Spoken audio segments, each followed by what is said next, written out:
اعوذ باللہ من الشیطان الرجیم، بسم اللہ الرحمن الرحیم۔ السلام علیکم رحمۃ اللہ وبرکاتہ۔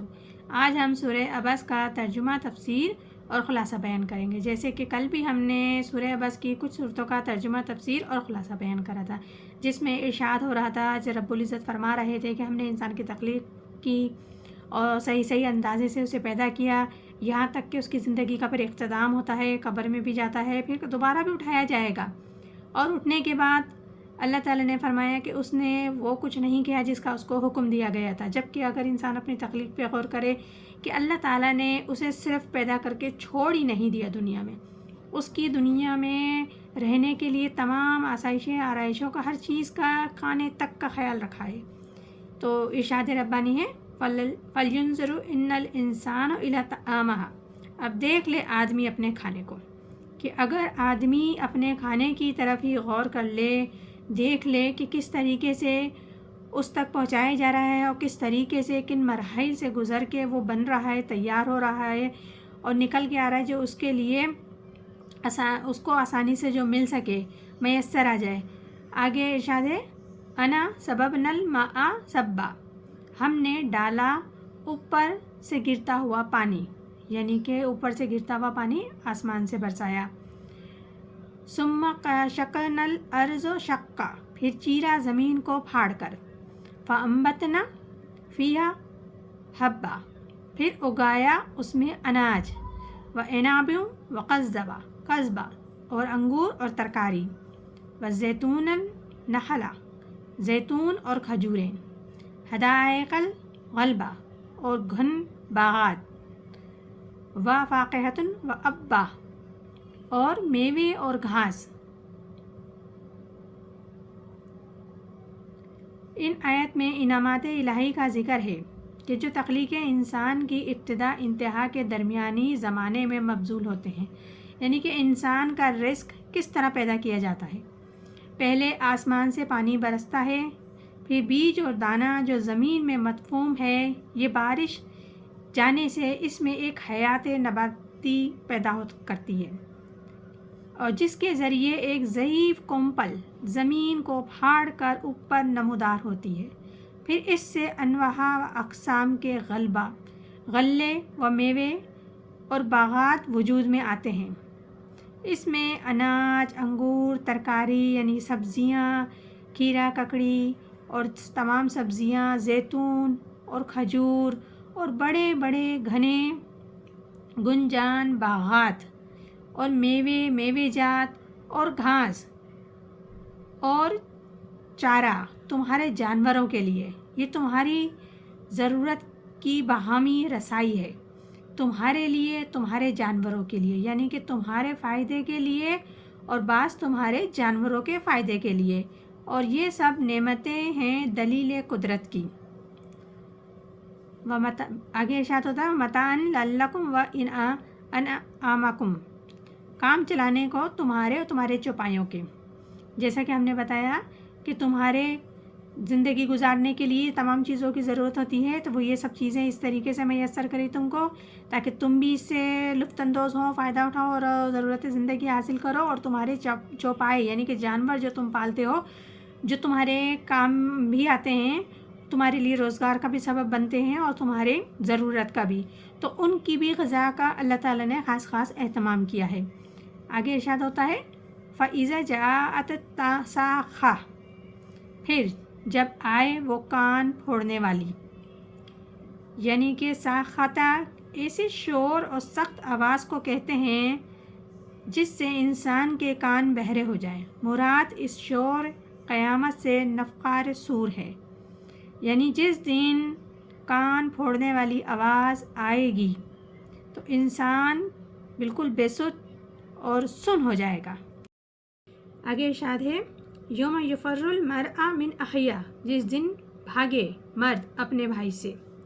یعنی کہ جب سن ہو جائیں گے آواز، جب آواز آئے گی زور سے، وہ محشر کا دن ہوگا، سب کو جمع ہونے کا بیان ہے۔ اس میں ہر شخص اپنی اپنی فکر میں نفسی کے عالم میں ہوگا۔ دنیا میں جو رشتے ایسے تھے جو ایک دوسرے کی خاطر جان تک قربان کرنے کو تیار ہوتے تھے، اس عالم میں ہر شخص اپنی اپنی فکر میں ایسا مبتلا ہوگا، کسی کو کسی سے کوئی خبر نہیں لے سکے گا، کوئی کسی کی خبر نہیں لے سکے گا، بلکہ سامنے دیکھے گا بھی تو گریز کر جائے گا۔ آگے ارشاد ہوتا ہے وہ امہ و ابی ہی، اپنی ماں اور اپنے باپ، یعنی کہ اب اپنے ماں اور باپ کو بھی دیکھے گا تو اس میں سمجھنے پہچاننے کی بھی سبقت نہیں رہے گی، یا ان سے کوئی بات کر لیں وہ پوزیشن بھی نہیں ہوگی، وہ ان کی طرف بھی متوجہ نہیں ہوگا۔ آگے ارشاد ہے وصاحبتی و بینہ، اپنے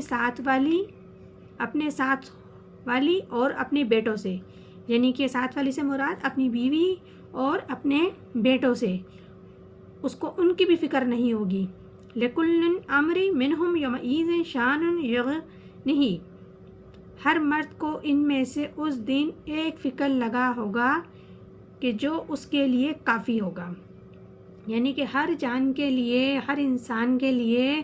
اس دن ایک ایسی فکر میں پر لگی ہوئی ہوگی، ایسی فکر پہ لگا ہوا ہوگا وہ شخص کہ اس کو کچھ بھی اور چیز کی فکر ہی نہیں ہوگی، صرف اپنے اعمال کی، اپنی فکر میں الجھا ہوا ہوگا، بکھرا ہوا ہوگا، اور وہ ادھر سے ادھر گھوم رہا ہوگا پریشانی کے عالم میں یہ ہو کیا رہا ہے، کیونکہ وہ ماحول، وہ وقت اور وہ حالات اس کی سمجھ سے سب بالا تر ہوں گے، کیونکہ مومن بندہ کو تو سب کچھ معلوم ہے، اس وقت بھی اس کو ہوش اور حواس میں ہوگا وہ، اور اسے پتہ ہوگا یہ قیامت کا منظر ہے، اب مجھے جواب دہ ہونا ہے میرے رب کے سامنے۔ تو اس کے ساتھ تو یہ عالم ہوگا نہیں، رہے وہ کافر و منکر و فاجر، ان کی پوزیشن ان حالتوں میں ہوگی، کیونکہ یہ وہی لوگ کافر اور منکر فاجر لوگ تھے جو اپنی نفس کے تقاضوں کو پورا کرنے کی خاطر تمام حدوں کو پار کر جاتے تھے دنیا میں۔ کافر سے مراد اشارہ ہے جو فساد قاعدے کی طرف کرتے تھے، عقائد کی طرف، یعنی کہ جتنے بھی فساد کرتے تھے عقائد کی طرف فساد کیا کرتے، تو فاجر سے مراد فساد اعمال، یعنی کہ وہ اعمال میں فساد کرتے تھے، عمل کرنے میں فساد کیا کرتے تھے، اپنی تدبیریں کرتے تھے، یعنی کہ منکر ہو جانا، کسی چیز کو ماننا تو کسی چیز کو نہیں ماننا، فاجر سے مراد وہ ہے۔ اب قیامت میں لوگوں کی پوزیشنیں کیا ہوں گی، آگے ارشاد ہو رہا ہے وجوہ یومئذ مسفرہ، کتنے منہ اس دن روشن ہیں، یعنی کہ یہ جو روشن منہ ہوں گے یقیناً یہ مومن بندوں کے چہرے ہوں گے جو روشن ہوں گے، جو چمک رہے ہوں گے اور خوشی کا عالم ہوگا۔ آگے ارشاد ہے ضاحکۃ مستبشرہ، ہنستے خوشیاں کرتے ہوئے، یعنی کہ وہ چہرے جو روشن ہیں وہ اس دن ہنس رہے ہوں گے، خوشیاں منا رہے ہوں گے، ایک سرور اور سکون ان کے چہروں پہ آیا ہوگا، اور وہ پرسکون ہو کے سانس لے رہے ہوں گے کہ اب ہمیں وہ وعدہ پورا کیا جائے گا رب العزت کی طرف سے جو ہمیں دنیا میں دیا جاتا تھا، اب ہمارے اعمالوں کا ہمیں انعام دیا جائے گا جس کے وہ خوابگاہ تھے۔ تو یہ تو مومن کی پوزیشن ہوگی، اور آگے کیا حالت ہو رہی ہے وجوہ یومئذ علیہا غبرہ، اور کتنے منہ اس دن ان پر گرد پڑی ہوگی، یعنی کہ کتنے منہ ایسے ہوں گے جن پہ دھول مٹی اور ان کے حواس گم ہوں گے، جیسے دھول مٹی چہرے پر اڑی ہوئی ہوتی ہے تو اس کے چہرے کے تاثرات بھی الگ بگڑے ہوئے ہوتے ہیں، اور ذہنی طور پہ بھی اگر انسان کے حواس گم ہوتے ہیں تو اس کا اثر بھی چہرے پر یقینی طور پر ہوتا ہے۔ تو کتنے ہی منہ، بے شمار منہ ایسے ہوں گے جن کے حواس گم ہوں گے، جیسے ان کے چہرے پہ دھول مٹی پڑی ہو۔ ترہقہا قطرہا، چڑھی آتی ہے ان پر سیاہی، یعنی کہ ان کے چہرے پر کالے ہو گئے ہوں گے، سیاہی نمایاں ہوگی، کیونکہ ان کو فکر، اور جب ان کے اعمال نامے ان کے ہاتھ میں دیے جائیں گے، کیونکہ اب ان کو یقین ہو چکا ہے ان کافر اور منافق لوگوں کو کہ اب ہمیں رب کے سامنے حاضر ہونا ہے، جو کچھ ہم دنیا میں کرتے تھے، دندناتے پھرتے تھے، اپنی من چاہا زندگی گزارتے تھے، احکامات کی پیروی نہیں کرتے تھے، نہ کسی کا حکم مانتے تھے، کتنے ہی پیغمبر آئے، کتنی ہدایت آئی، لیکن ہم نے سب کو مذاق اور مسخری میں تسخیر میں اڑا دیا، تو آج ہمیں ان کی سب کی سزا بھگتنی ہے۔ تو اس خوف سے ان کے چہروں پہ سیاہی آ جائے گی۔ اولئک ھم الکفرۃ الفجرۃ، یہ وہی لوگ ہیں جو منکر ہیں اور ڈھیٹ ہیں، یعنی کہ جو دنیا میں ڈھیٹ اور منکر لوگ تھے، فاجر لوگ تھے، یہ بیان ان کے لیے ہو رہا ہے، کیونکہ اللہ تعالیٰ دنیا میں ڈھیل دیتا ہے لیکن آخرت میں ضرور پکڑ ہوگی ہر ایک گناہ کی جو اس دنیا میں ہم سے سرزد ہو رہے ہیں اگر ہم نے ان کی معافی نہیں مانگی اور راہ راست پہ نہیں آئے۔ تو یہ سورہ عبس ہے جو انشاءاللہ اللہ کے فضل و کرم سے آج مکمل ہوئی۔ اللہ تعالی ہم سب کو قرآن پاک صحیح پڑھنے، سمجھنے اور عمل کرنے کی توفیق عطا فرمائے، اور اللہ تعالی ہمیں سیدھی راہ پہ چلنے کی ہدایت عطا فرمائے۔ آمین ثم آمین۔ جزاک اللہ۔